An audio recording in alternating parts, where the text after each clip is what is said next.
We are living in uncertain times with coronavirus going all over the world. We can't even travel anywhere. Our business conferences are being cancelled. Some of our holiday plans are being neglected. We actually don't know what the future will hold. And this morning, as we were worshiping God, and as different people were praying and giving words to you, not sure what kind of struggles and problems you are carrying with you this morning. My friends, I encourage you to bring this before the Lord. In our dark times, He is here to bring light. In our uncertainty, He is here to bring hope. What is God doing in the darkest of times? This morning we are going to look at the Book of Ruth. The Book of Ruth is an ancient document, but our God does not change, and the truths from the Book of Ruth applies to us today. In our darkest moments, the Book of Ruth has many principles that would give us hope. The story begins, we're going to go through the book with three main characters: Naomi, Ruth, and Boaz. And as we look at these characters in this story, the underlying character, the main character is in fact God. In the midst of their lives, He is intertwining a message of hope in a hopeless situation. I'm going to unwrap three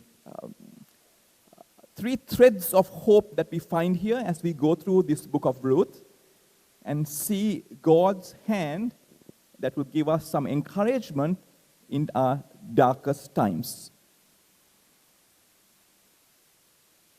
The first thread of hope is that the story is not yet done. Our story is not done yet. Not just your story, but what God is going to do in your life and in the life in history. I'm not sure whether we have any Star Wars fans here. Do you remember the original 3 Star Wars films that came out? Now they call it 4, 5, 6. And then there was a sequel, and then there was a prequel. And just the other day, I was sitting with my son, and he was watching a Star Wars TV series with baby Yoda. I'm not sure if I spoiled you, because it was a spoiler. But the story doesn't seem to have ended. And what we see here in the first chapter of the Book of Ruth is what is happening to Naomi, and how she feels about the tragedy that is around her. Famine has struck, and Naomi and her family has moved from Bethlehem to Moab. We see in verse 3, chapter 1, her husband died while they were in Moab, and she was left with her 2 sons. And in verse 5, her 2 sons also died. Here she was in a foreign land, her husband dead. 10 years later, her children have also died. And she is left with 2 daughters-in-law. Stranded, lost, helpless. 3 widows. If you think of the ancient culture at that time, 3 women living with no support from many men, they'll be in a desperate situation. They would know where their economic security will come from. They wouldn't know where their physical security will come from. And let's look at verse 120. In the midst of that, she's coming back now. She felt it's time for her to come back to Bethlehem. And in 120, as the people are welcoming her, this is what she states, Naomi. But she said to them, these are the people, her people from her old town of Bethlehem, welcoming her, excited to see, is this Naomi? They say as she comes in. Do not call me Naomi, 20 states. Call me Mara, for the Almighty has dealt very bitterly with me. I went out full, and the Lord has brought me home again empty. Why do you call me Naomi, since the Lord has testified against me, and the Almighty has afflicted me? Naomi, according to her, was full when she was living in Bethlehem. Now she has lost it all. She doesn't want to even be called Naomi. Naomi meant pleasantness. Instead, she wants to be called Mara, bitterness. From pleasantness to bitterness. Why? Her entire situation was crumbling around her. She felt as if that darkness was so dark and deep, seemed as if she didn't have any hope. And this darkness was clouding her. And she felt God Almighty, was judging her. I don't know what kind of situations you're going through this morning. But if you have any struggles or trials or bondages or aches in your body, financial problems, any kind of darkness, and you feel like this morning God's favor is not on you, my friends, let's look at the Book of Ruth this morning and let's see how the Lord works in this family's life and will encourage us today. When we go through dark times, it often feels worse than it is. I don't know whether you experience that. Now, if you think of Naomi, she was coming back home. She was coming back to Bethlehem. If you look with me at the end of that chapter, the last verse in that chapter states that the barley harvest was just beginning. There was a new season of harvest in that city. But because her mind was clouded with darkness, she didn't see any hope in that. Her daughter-in-law, one of her daughter-in-laws, was coming with her. She was not going to let this older lady go off on her own. Later we'll look at some of what the daughter-in-law stated. But the daughter-in-law was clinging on to the mother-in-law. And she had a friend closer than a brother. And chapter 4, end of chapter 4, looks at Ruth and calls her better than 7 sons. If you can think of that for a moment, a son in that culture was highly valued. And Ruth was compared to 7 sons.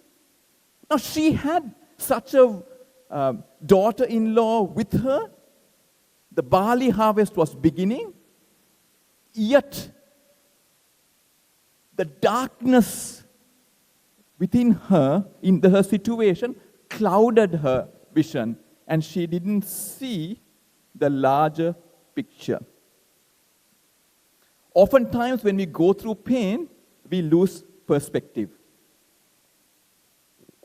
If I can compare it to a movie, I kind of refer to Star Wars. It's sort of like a scene in the movie compared to the entire story.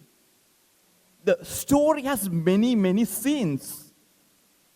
Now, is one scene the entire movie? No, it's not. Suppose we were to take a picture of one of the slides of the movie, as the movie is going through, we take a picture. Does that picture capture the essence of the movie? No. The story is not done yet. One image, one scene doesn't capture the entire story.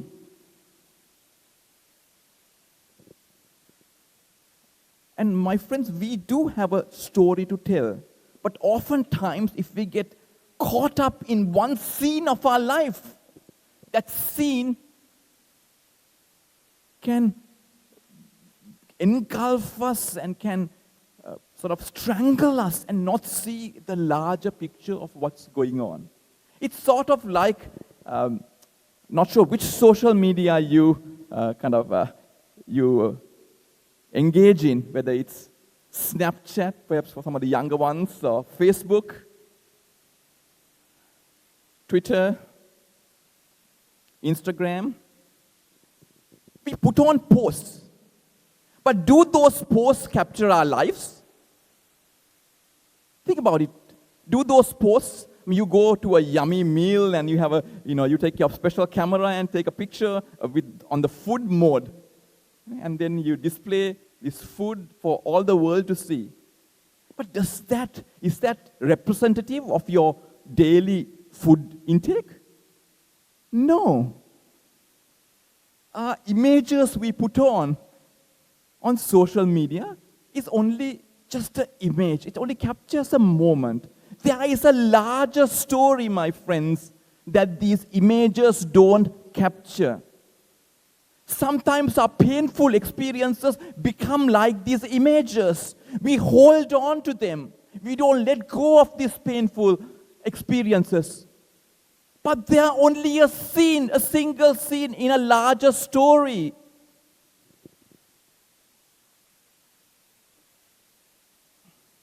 Just imagine with me.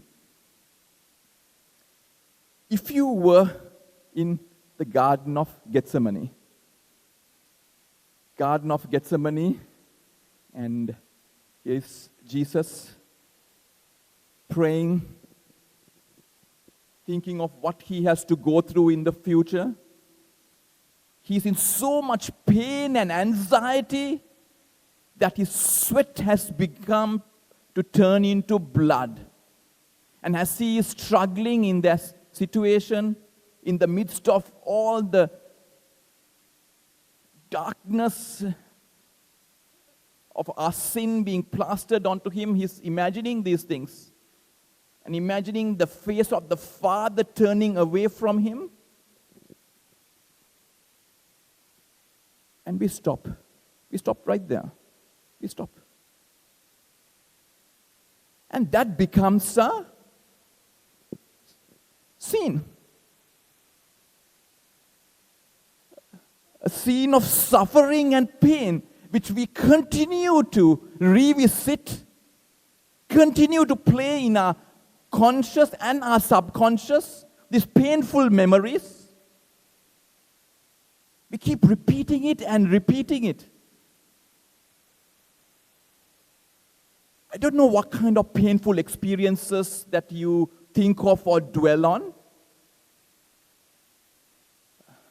Dante, in his Inferno, across the gate of hell, states, I am the way into the city of woe.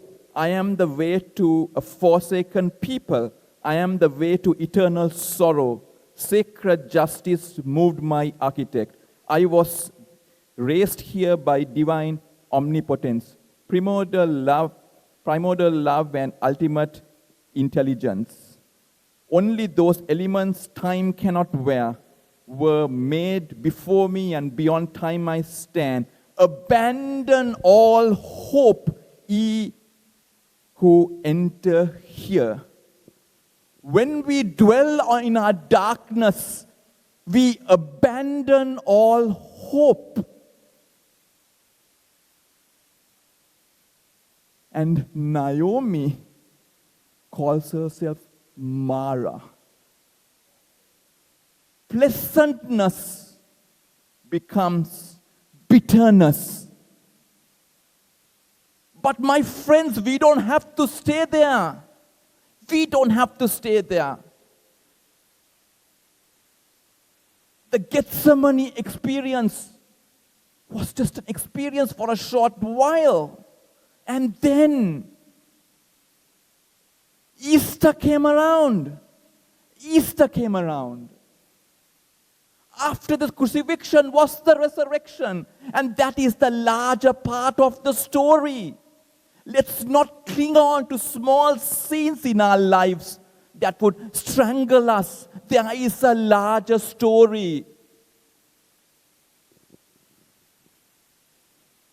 Naomi, there is a larger story in her life. She does not have to be bitter. And in our own experiences as well, my friends, do realize that the story, God's story in your life is not done yet. Don't get stuck in the scene. Move on. There is hope. Let's change our mindset. Broaden our thinking. Not sure whether you heard of how songwriter Robin Mark, not sure if you know him, started one of his songs. I'll just give you a quick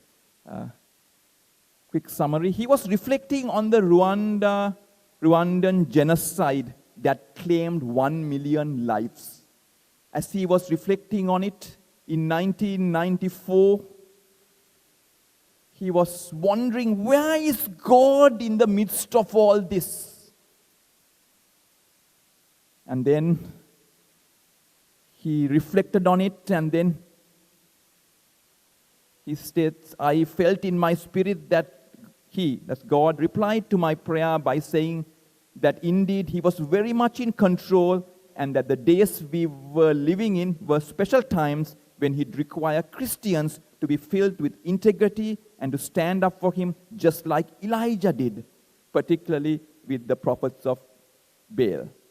And he penned this Elijah Day song, which we sing in the context of 1 million deaths in Rwanda. These are the days of Elijah declaring the word of the Lord. And these are the days of your servant Moses, righteousness being restored. And though these are days of great trial, of famine and darkness and sword, still we are the voice in the desert crying, prepare ye the way of the Lord. Behold, he comes riding on the clouds, shining like the sun at the trumpet call. Lift your voice. It's the year of Jubilee, and out of Zion's hill, salvation comes. My friends, in the deepest, darkest times in our lives, we can look to God and see hope and light. And we can speak forth His word into those situations to bring life there. And that is our calling as Christians. My friends, that is what Ruth does here. Not only do we see a story that is not done yet, we see a second thread of hope where we see beauty through ashes. God's going to take some of these dark areas and bring light. Areas we think are dead, life, ashes, beauty.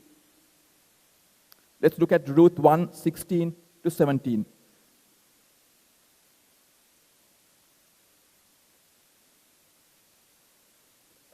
Now, the mother-in-law has told both the daughter-in-laws in the few verses before that, daughters-in-law, why don't you go back to your home country?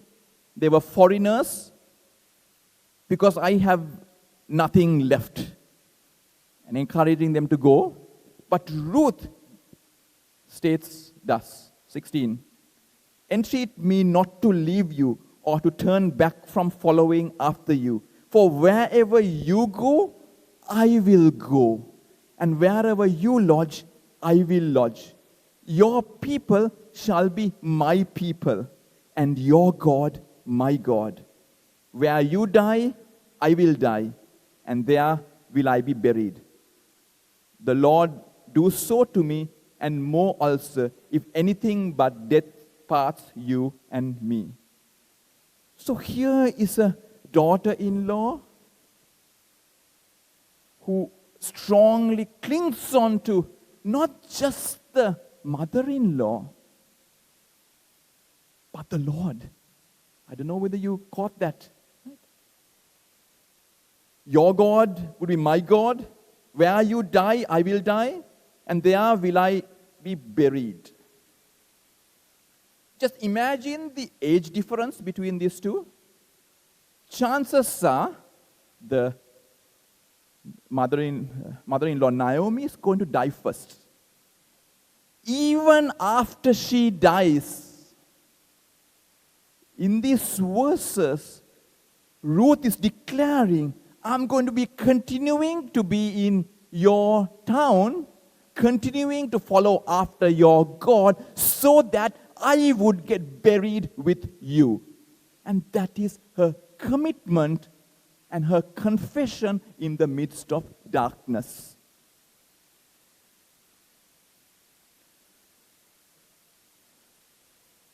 So, when you think of her loyalty, her faith and boldness, we see a woman of God, of great courage, wanting to stand firm in the midst of situations that might seem extremely dark. And then they enter into Bethlehem, and let's move on to chapter 2.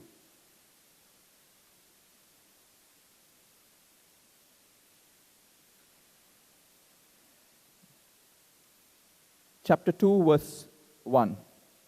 There was a relative of Naomi's husband, a man of great wealth of the family of Elimelech. His name was Boaz. Stop there for a moment.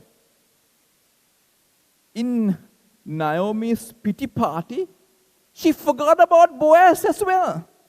There was a relative, and that too a rich relative, who could perhaps help her. We'll see later how he would help her. But she forgot about him in the midst of her situation.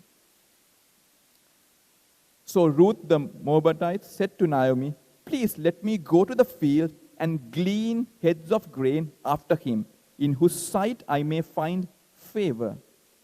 And she said to her, go, my daughter. Here we see the story of a young lady telling her mother-in-law, taking initiative. I know there is a problem. I know we don't know how our next meal is going to come from, but let me go work. Let me go take initiative. And what's the type of work she's doing? She's going to the field, picking up grain. In Israel at that time, there was a custom where in the fringes of the property, you would leave some of the harvest for the poor people to come and eat off the land. And that's what she was going to do. young lady in a foreign land taking initiative, boldly, trusting, hoping that God would provide for them.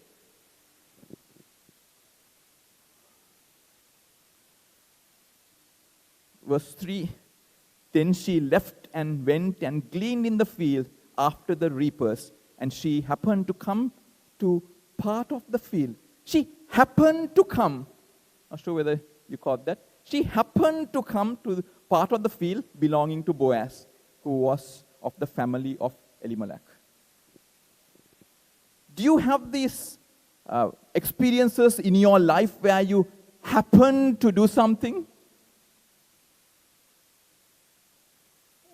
If we are really honest with ourselves, these happen to moments are ordained by God.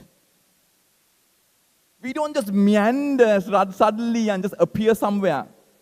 God is the one bringing together these happening moments. If we plan our life too much, perhaps we might mess it up and not really hear what God has for us, God's plans. Oftentimes, if you're a young person, you may want to think of, okay, what am I going to study? Where am I going to go? Who am I going to date? And so on.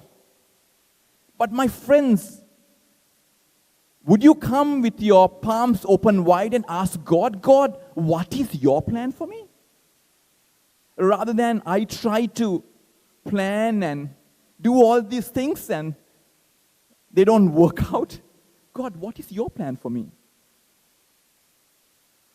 And in this case, in the midst of calamity, in Ruth's life, she happened to come to the field belonging to Boaz. What are the chances?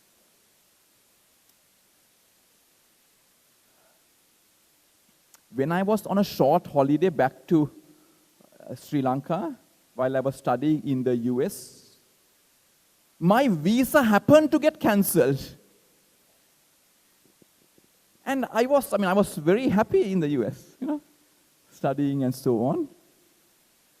And because my visa happened to get cancelled, I ended up coming to Calvary Church. And I happened to end up in a cell group where Fiona was leading the cell. It actually changed the direction of my life. These moments in our life, unplanned.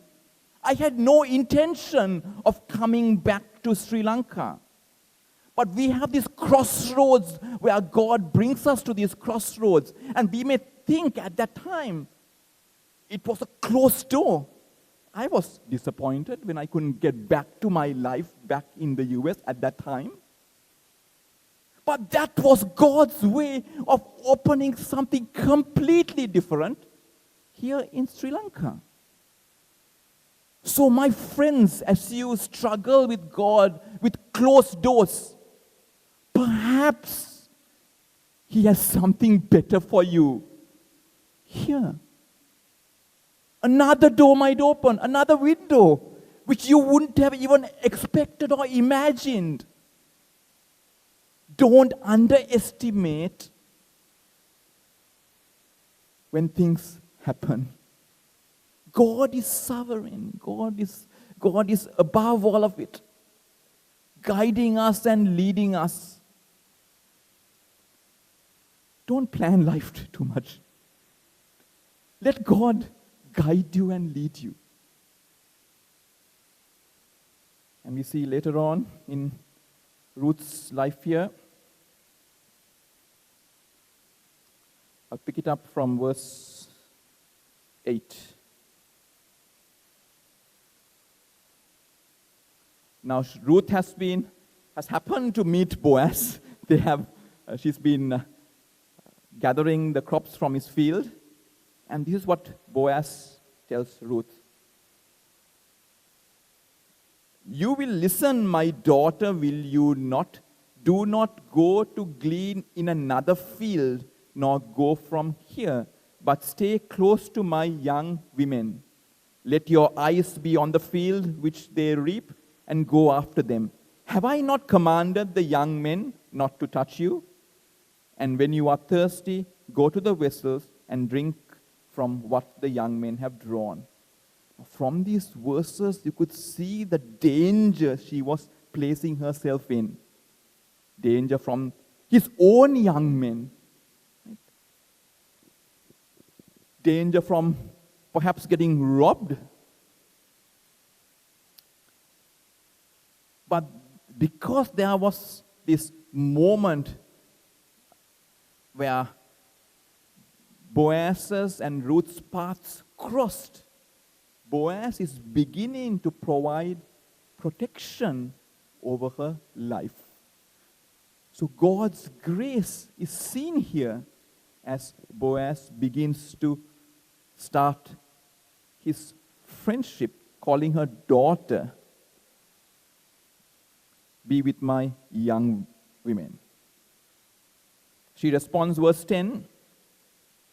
So she fell on her face, bowed down to the ground, and said to him, Why have I found favor in your eyes, that you should take notice of me, since I am a foreigner?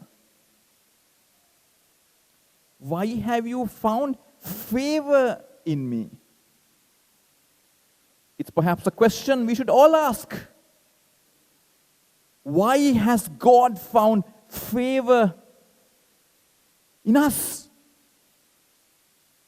Do we bring something to the table for Him to find favor on us? Did Ruth get it all right? Did she have the right prayers and the right attitude and the spirit? And did she work herself up to get this favor?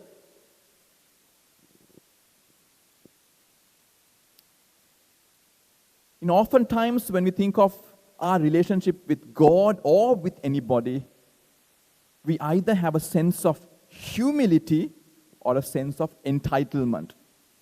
We feel like we have earned ourselves either to this relationship or to God. We've done our part. Now it's up to Him to pay us back.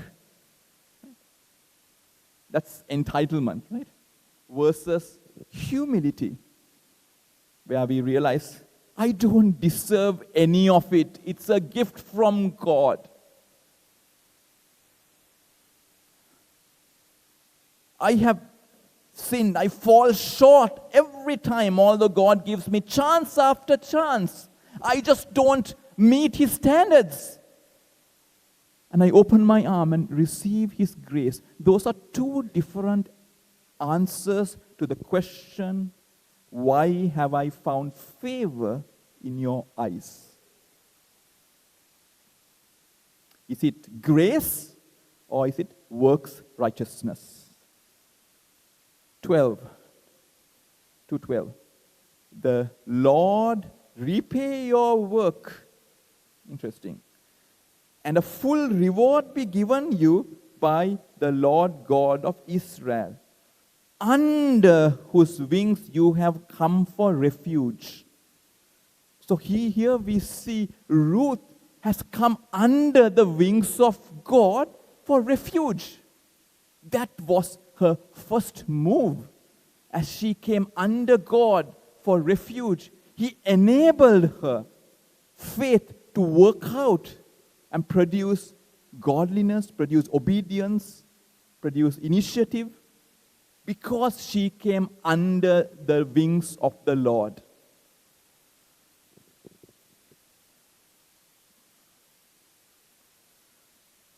So when you come under the wings of the Lord,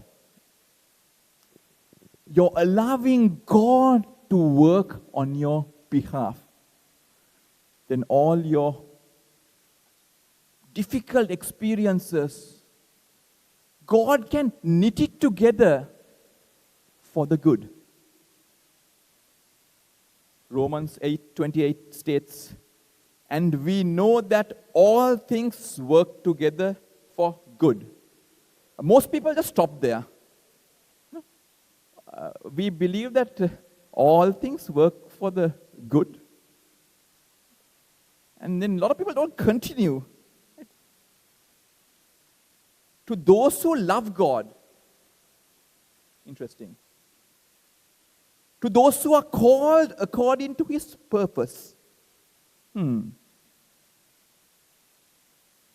So if you don't love God, and if you don't follow His purposes, would that mean that all these things in our lives, in fact, don't work together for good? We don't know that is not stated there. But the promise in verse 8, Romans 8:28, is for those who love God, who come under His wing, who comes under the wing of God and continue to follow after Him. Those people, for those people, their ashes would be beautiful, would become beautiful. He'll knit something wonderful with all the struggles and trials and so on.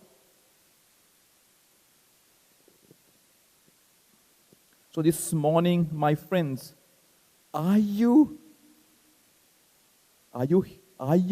someone who loves God? Are you His? Are you His child? If not, this is the day. Today is the day. You can come under His wings, His wing of protection. That does not mean bad things won't happen to you. What it does mean is God will take those bad things and knit it together. There'll be a plan, a redemptive plan in your life. Now, Ruth and Naomi, in their life, a lot of bad things appear to have happened. But God is taking those things for a larger, greater purpose, knitting it together to become something wonderful and beautiful. Perhaps you may say you are a child of God, but you have wandered away from Him. You haven't surrendered different areas in your life to Him. And this morning, the call goes out. Don't walk away from His protection, His covering. You're playing with fire. Come back to Him. In your darkest areas, come back to Him. Let Him be your refuge. Just like in Ruth's case. Let God, the living God, be your refuge this morning.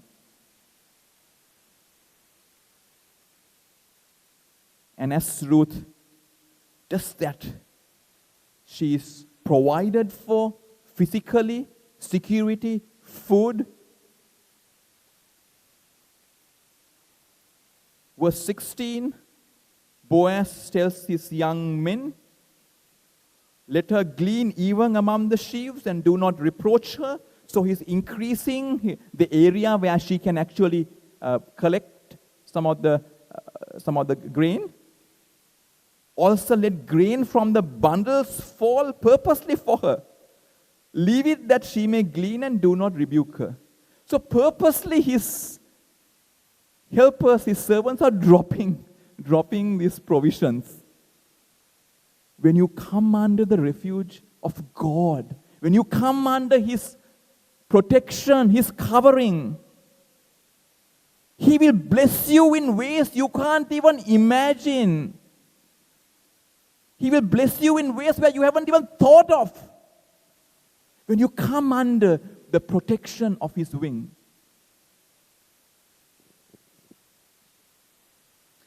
But was that the only favor we see here in Ruth? As we move on to further chapters, we'll see some more between both of them. Verse 20, I just want to pick that up. Verse 20, then Naomi said to her daughter-in-law, blessed be he, talking about Boaz, of the Lord, who has not forsaken his kindness to the living and the dead. And Naomi said to her, this man is a relation of ours, one of our close relatives. At last, it has hit home to her. Blessed be the Lord who has not forsaken his kindness. Of course, they're attributing God. They're thanking God for the kindness he has shown through Boaz to the living and the dead. There was perhaps for us, might appear to be a strange custom in the Jewish culture where a family that has lost their males, as in this case, would be to seek their inheritance meaning their land and so on, that might have been mortgaged, as well as to continue the line, the family line. They were allowed to marry a relative. So that was the custom during that time. Kinsman redeemer, where they would redeem the family. And in that particular culture, family meant everything. And if you don't have a family, if you don't have children, you would be looked down upon. And we see that in the Bible many times, where different families are praying for children and they don't have children, and then they are so heartbroken because they lost faith. Perhaps God's favor was not on them. That's what others thought. Now, Naomi was advanced in her age, so she couldn't find someone. She couldn't bear any children. So it was up to Ruth to find that special someone. And Boaz fitted the criteria. He was a close relative who could act as a kinsman redeemer and redeem this family's fortune and perhaps give them a child. So here we see the third thread of hope, in addition to the story that is not yet done, beauty through ashes. We see redemption through the bloodline. We'll see whose bloodline this is.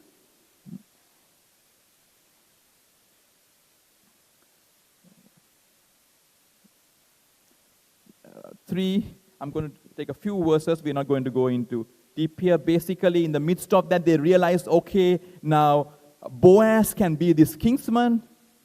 And then Ruth, verse 9:9, comes to Boaz, and she basically is a marriage proposal. I am Ruth, your maidservant.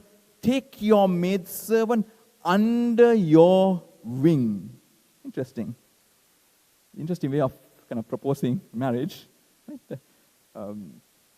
For you are a close relative, so he meets that criteria. The way she's approaching Boaz is very similar to how she approached God, in a sense, where she looked to God and came under his wing for protection. Similarly, she's asking Boaz to take her and protect her under his wing. Verse 11, now my daughter, do not fear. I will do for you all that you request. For all the people of my town know that you are a virtuous woman. So he agrees. There is some mishaps little later on where they realize there is another redeemer closer than him and so on, but they work it out at the end, and both of them get married.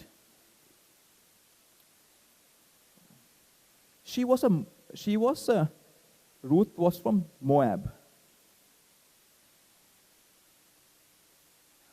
Do you know who the Moabites are?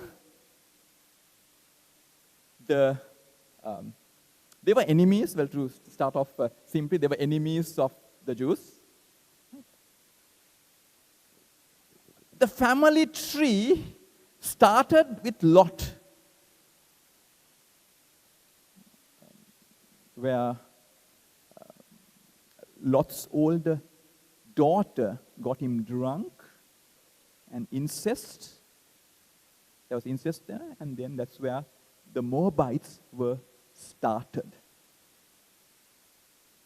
If you think you have a bad family background, you can think of Ruth. So that was the Moabites' family background. The Jews were specifically ordered not to have anything to do with them. Then they had a certain pagan god where they even sacrificed children to these gods. So that was her background. So to be associated with Ruth would have been controversy at the least. In the midst of that, God shows favor to Ruth. He doesn't distinguish between persons. His grace just covers over everyone.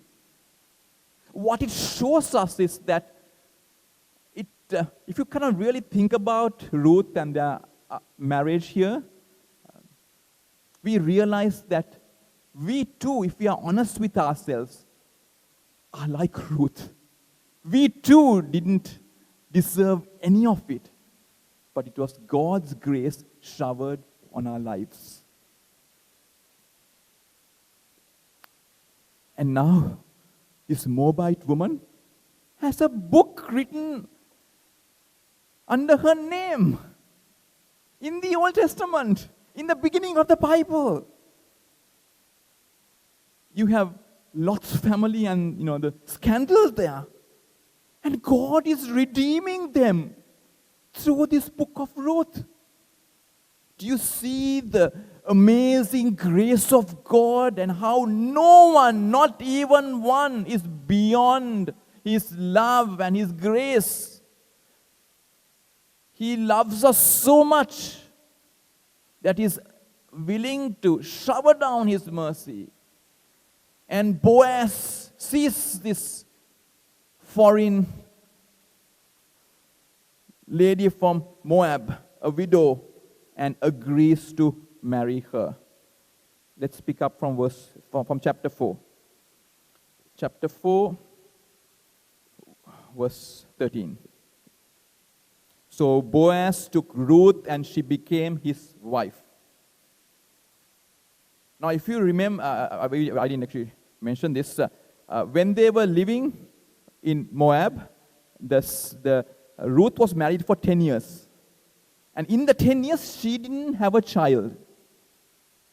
So she was childless. So now they are getting married.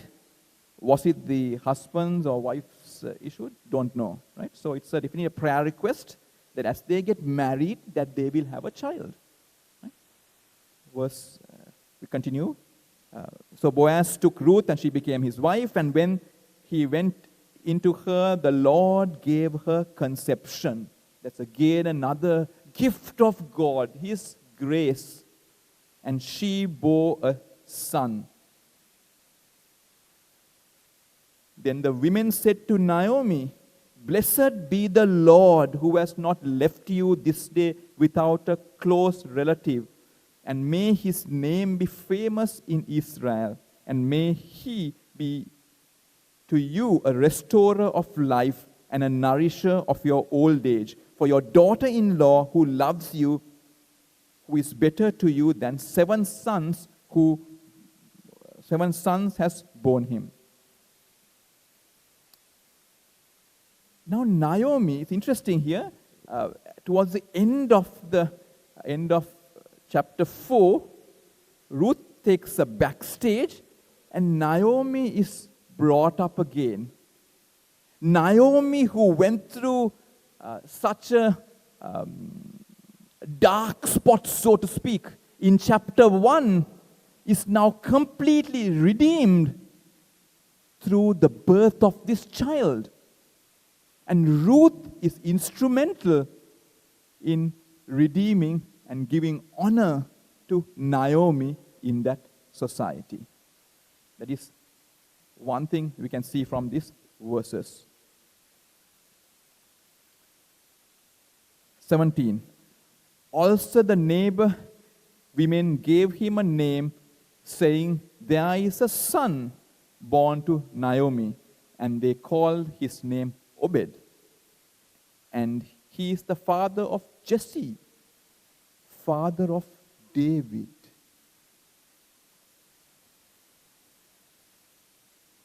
Moabite woman. Rejected, discarded. The world would say she's good for nothing. David? David. That's what the text says. Right? Let's go back to verse 14. Then the women said to Naomi, "Blessed be the Lord, who has not left you this day without a close relative. And may his name be famous in Israel." Whose name is this? Can you look at the text? Whose name is this? May his name be famous in Israel. And may he be to you a restorer of life and a nourisher of your old age. What is this talking about? Who is this Redeemer? Who is this Redeemer who is the restorer of life and nourisher of your old age? It's the baby. The baby born. The baby born would become. I'll read again. Then the women said to Naomi, "Blessed be the Lord who has not left you this day without a close relative." Maybe I'll read from 13, end of 13. She bore a son. Okay, she bore a son. Then the women said to Naomi, "Blessed be the Lord who has not left you this day without a close relative. And may his name, the baby's name, be famous in Israel. And may he be to you a restorer of life and a nourisher of your old age." So the baby becomes the Redeemer, the restorer, famous in Israel. And he would bring about David and David's son, Jesus, later on down the line. In the genealogy in Matthew 1, genealogies, we live, unfortunately, we live in a very masculine society when you think of history. Genealogies don't have women. You look at genealogies in general, they don't mention women. It's only the father and the son. Right? You may not like it, but that's the way it's been. There is an exception in Matthew. There is an exception in Matthew. 5 women are included in the genealogy of Jesus, including his earthly mother. And one of those women is Ruth, mentioned. Ruth the Moabite, the rejected one, the one everyone made fun of and was kind of discarding. She is included in the genealogy of Jesus Christ, and she enters the bloodline of Jesus. What an amazing God we serve. And many of the other characters, we are only looking at Ruth today, many other characters also had a questionable repute. But God saw through that, and when we see his selection process, we see it is purely God's grace. We don't deserve any of it. And we also see here, not only the Jewish line, but he includes many of the other nations to bring forth the Messiah. Messiah for the nations was born out of a bloodline, not only a Jewish bloodline, but bloodline of the nations we see in the life of Ruth.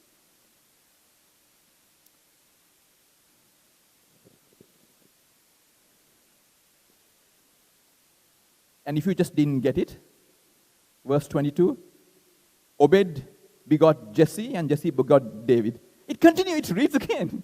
Why would you do that? Right? Just in case you missed out on the first reading. It goes on to repeat that genealogy back again. Our God has a plan that is far larger than we could ever imagine nor think of. The story is not done yet. God has a larger story, a mega story that we are part of.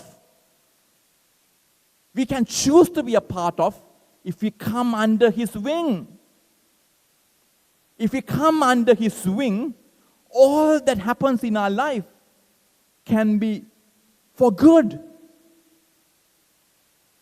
It's our choice this morning, my friends. If you are not under the wing of the Lord, make that step, make that decision. If you have wandered away from Him, come to Him this morning. Then all the struggles and the trials and concerns you have, you can just lay it at His feet, and He will bring beauty through all of it. As I close, I'm going to read to you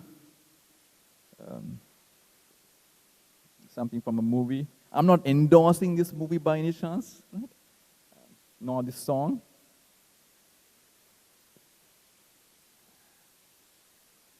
Deadpool 2. As the movie begins, Celine Dion, 2018, her song blasts introducing the movie. It's a very dark movie.